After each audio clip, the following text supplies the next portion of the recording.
We're painting cute little animals, and so far we've painted a pufferfish, hippo, little chick, seal, cow, walrus, frog, bunny, pig, koala, elephant, lion, peacock, penguin, cat, donkey. Can you guess what today's is going to be? Grab your watercolors and give them a spritz. Then I'm going to start by mixing up a nice light kind of golden color. And I'm going to make 2 circles that are about 2 circles apart from each other. I'm going to wash my brush, and then I'm going to make kind of a golden brownish color. I'm going to start by outlining the insides of the eyes, trying not to touch them. Fill in between those circles, and then make a little cap on the top, fill that in. Under the eyes, I'm going to give 2 little cheeks on either side, round down and fill that area in. I'm going to leave a little white space, and I'm going to make a couple strokes down at the bottom for the neck. Then I'm going to wash my brush, and I'm going to take a little bit of water and soften those areas together. I'm also going to tap my brush off to dry it, and while things are still wet, I'm going to lift out a little bit from the center of that cap. I feel like dropping in a couple extra colors on the top to give it a little variation. Then we need to let that dry or make it dry.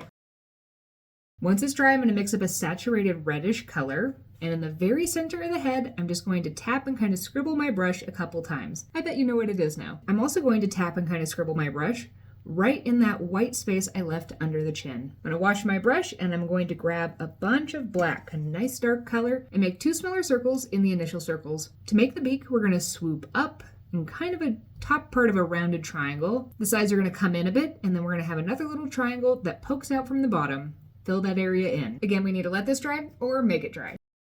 And once it's dry, I'm going to add in a background. Around the top of the head, I'm going to concentrate different blue colors. I'm going to transition through kind of a teal to the middle, and then down to some different greens at the bottom. One final time, we need to let this dry or make it dry. And then it's time to really make it pop with a white gel pen. I'm just going to outline everything, adding a little bit of extra squiggles around the top part and that bottom red part. Some highlights to the eyes and some nostrils. He's so cute. If I saw him, I would definitely be chicking him out. That might have been a stretch, but it was the best pun I could think of on the spot. On a side note, these little animals are all about the proportions and changing things a little bit. And we actually did one on live where the proportions were stretched more vertically instead of horizontally. And I actually think this one worked a little better.